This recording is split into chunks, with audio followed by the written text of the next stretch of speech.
Ang Birhen ng Aranzazu ay dinala ng mga paring Jesuita sa pagitan ng mga taong 1660 at 1704 sa bayan ng San Mateo na nooy bahagi pa ng Maynila na ngayon bahagi na ng lalawigan ng Rizal.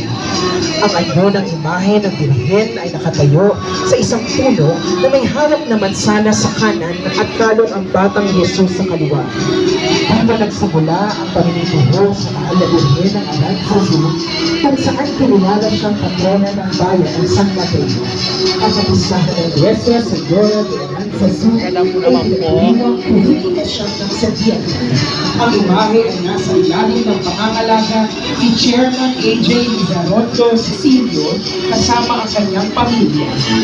Nuestra Señora de Aranzazu. Ipanalangin mo kami. Mater Dolorosa.